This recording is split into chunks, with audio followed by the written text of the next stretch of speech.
Oh, so we've got a beautiful May Day here, and as I'm a hot glass artist, I think what we'll do is do the rest of the video inside the museum, if that's all right by you.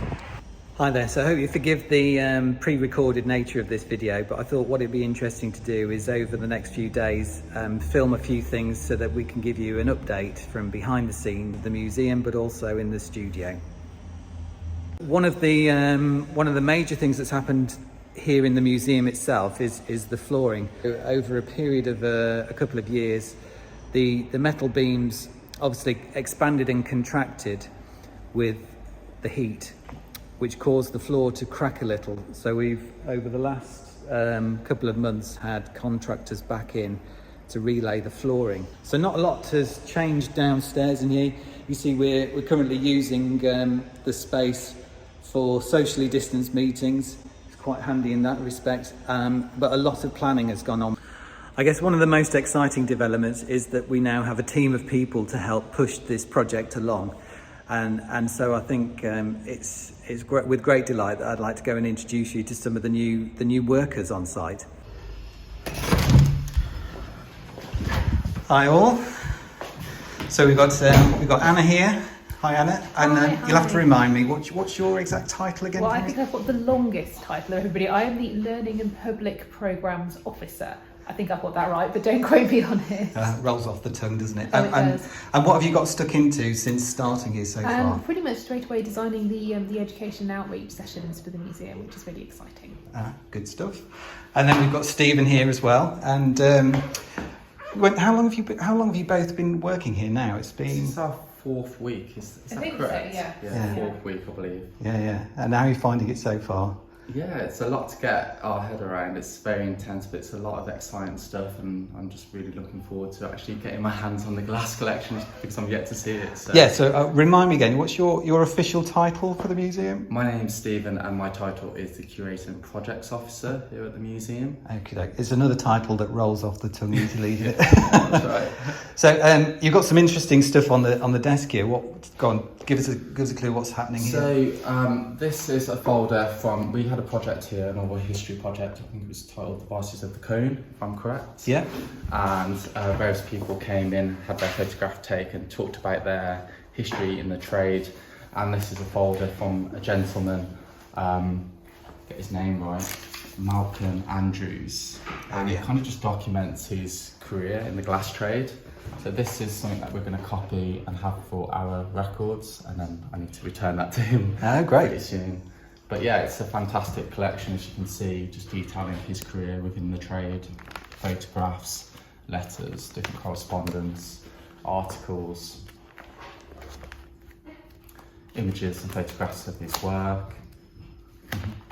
So yeah, it's a good research document to add to our collection. Great, and you'll be helping work in the thick of it, really, organising the exhibitions initially and working with the glass collections at Himley to prepare them to bring them. That's right. So one of the first things I'm going to be doing is working with Charles and working to refine the glass cases for the permanent exhibition. Obviously at the moment it's in store. I'm looking forward to going over next week and being able to work with the collection and see it firsthand. As I say, 4 weeks in I'm yet to see it, so I'm really itching to be able to see it. It's a fantastic collection. Great. And Anna, you're going to be helping pull together events for schools, for all sorts of people to come in, and we're hoping to, I guess, inspire the next generation of glass enthusiasts, really, aren't we? Absolutely. And what's quite nice is that my brief isn't just sort of like a formal schools education. It's also like informal groups, all sorts of people of all ages who might like to come to the museum, perhaps not necessarily knowing much about glass or anything at all, and then hopefully being really inspired whilst they're here and learning lots about it. Brilliant. Lovely. Well, nice to meet you all again. Yeah. Here we have Lynn Berlin. And hi Lynn, I guess you've been trustee to the British Glass Foundation for quite some time now, and it's nice to be surrounded by loads of people all of a sudden. It is, it's really nice. I've been secretary to the trustees of the British Glass Foundation for about the last 10 years, and now I'm acting as Ollie's PA at the brand new Stourbridge Glass Museum. Yeah, and so handling a HF fit out. It's keeping you a little bit busy at the moment. Very busy at the moment. But we're all enjoying it. Yeah, the yeah. new staff and Ollie, and we're a great team. Yeah, good. And Ollie, looking at on the computer screen a newly refurbished Stuart Crystal sign, which is looking quite swanky next door. I'll take them in and show them behind the scenes there. But would you like to say anything at the moment? Or? Yeah, so my name's Ollie Buckley and I'm the founding museum director of what will be Stourbridge Glass Museum. And I am project managing the whole project. At first, it's really the NLHF mainly funded project to open a new museum of glass in the heart of the Glass Quarter. But I'm now line managing a team of staff, and obviously once the museum's opening, my job will be more like managing the business of the museum, making sure it's sustainable financially. But at the moment it's been the fun bit, it's been the kind of creating the design of the permanent galleries and setting things up for my new team. Yeah, fantastic. Lovely. Cheers. Cheers. Take care. So there is one other role which has been taken up, and that's the volunteer coordinator. Sadly, Donna's not in today, so we'll have to introduce you at some point in the future. And so here in the activity room, we've got the Stuart Crystal sign, which a guy called Peter Meehan has been working on for considerable length of time now, with a scalpel blade, scraping away bits of no-nails and over painting to take it back to its original sort of base layer, if you like. So he's done a beautiful job, but as I say, it was painstaking work. He sort of assumed a stress position and just scratched away to take it back to its sort of bottom layer. And then he's put a layer of coating on, which has really brought the colours out. So this eventually will go on display in the foyer of the museum. We're currently working with a company called Design Map, who have been looking at the designs of the museum. For those of you in the know, you may be aware of a document that I put together called the Vision document, which outlined a series of objects that we had and some of the great stories that we have to tell here in the museum. We spent a long time trying to work out how we could make those stories interesting to non-specialists. Design Map have really picked up where I left off and the other guys left off, and they've really run with the idea to create some great floor plans. I feel that we've been really lucky to be able to work with these guys. Daniel Sutton has brought a level of attention to detail that we're certainly benefiting from. Here on their website, I can show you some of the major projects that they've been involved with, bringing some amazing heritage projects to life.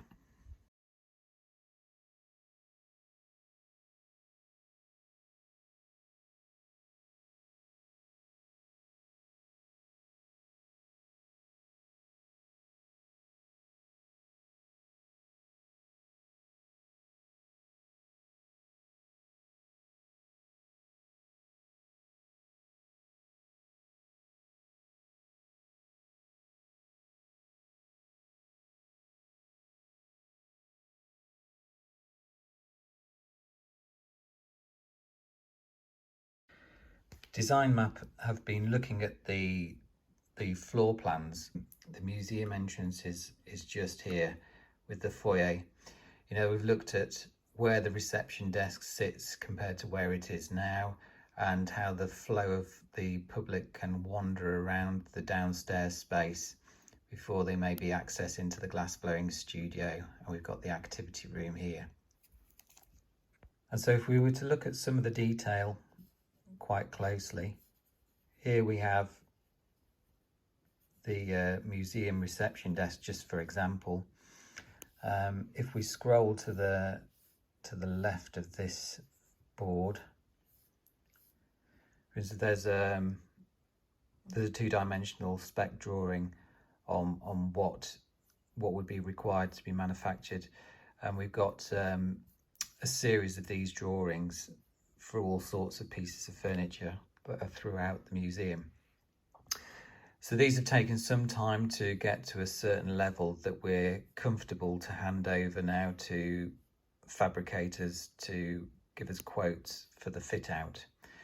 But it's been no small feat on Daniel Sutton's part to get it to this level. I think that the ground floor is quite an exciting space. I mean, the blue boxes represent cabinets which will house the collection, but around those we've got some really interesting items. This one being a low-tech workstation for people to have a go at various activities, whereas on the opposite side I think we've got it's fair to say some high-tech items where people can have a go at designing their own piece of glass. But maybe one of the really interesting features is this curved wall, where we'll be recreating the atmosphere within a cone with projections, so that people can actually feel like they're stepping inside an old factory. And so the details have been worked up fairly extensively. And in fact, there is too much to go through in what is a short, brief update on what's happened within the museum. But I thought it'd be interesting for you to kind of see some of the subheadings so that you understand.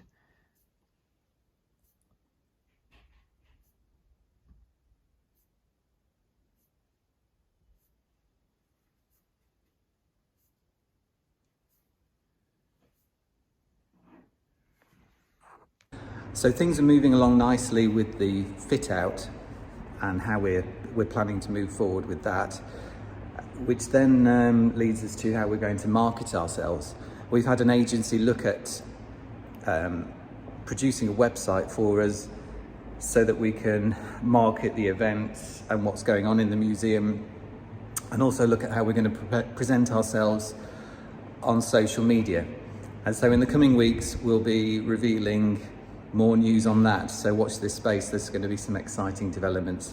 I think what we'll hopefully try and do is regularly post so that people can see developments as they're happening week by week on site here. And so that brings us to an update for the studio.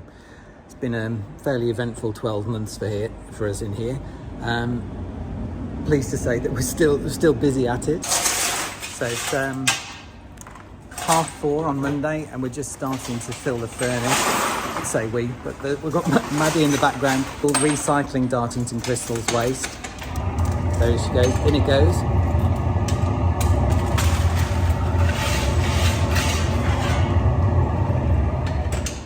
And that'll sit there for 10 hours, refining out till we get a good quality glass tomorrow. So we've got my list of jobs in the background, which is ever increasing at the moment, and a small display of work that we have. One of the things that's really changed for us in the last 12 months is that we've obviously had to change the way in which we showcase what we do to the world. We've been working with a company helping us to refine how we present ourselves on social media and online, and that our main principles really there are to educate, entertain and inspire, and through that we can keep delivering a story online about how we are successful at what we do. When we open up again and the museum's in full working order, we'll be obviously doing demonstrations every day of the week, but we wanted to showcase what we're currently playing around with. And so there were 3 demonstrations. There was the Halloween demonstration, a Christmas demonstration, and also a Chinese New Year demo. So we've got the angel, which was produced for part of that demonstration in the background, alongside the dragon. And so we're going to share a little bit of the footage of those now, so you can see the highlights.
Oh, this is good.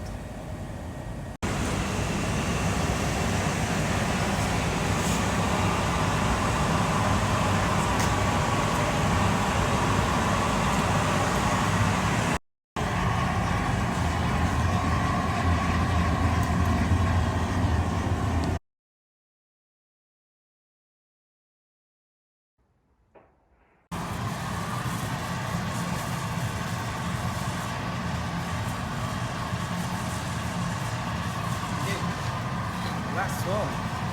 We've seen you should do those front two again. Yeah, maybe a little.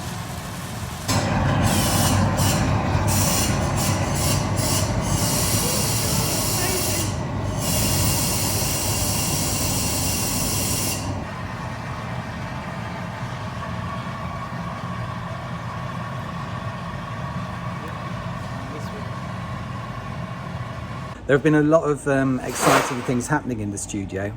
Sadly, I can't really go into a lot of them because we've got non-disclosure agreements on when these projects are allowed to be talked about, mainly because it's involving film and they were a little bit strict on what can and can't be said. But one of the things we can show you is the new cordial range which I've developed. It's using a sterling silver leaf on the surface with cane work that we've manufactured on site to create a really sort of vibrant, zesty sort of feel. So I'll show you a few close-ups of those.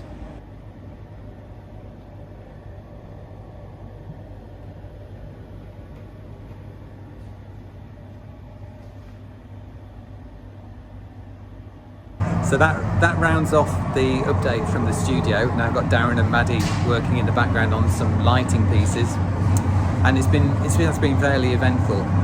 With the galleries now opening up, we're finding that we're getting incredibly busy in the studio, which is really great news. And with activity ramping up in the background of the museum, we know it's going to be a really busy year ahead. So I guess all I can say is I hope you've enjoyed the update and watch this space, because there's going to be quite a lot happening here. It's going to be a hive of activity for the coming months. Thanks again, take care.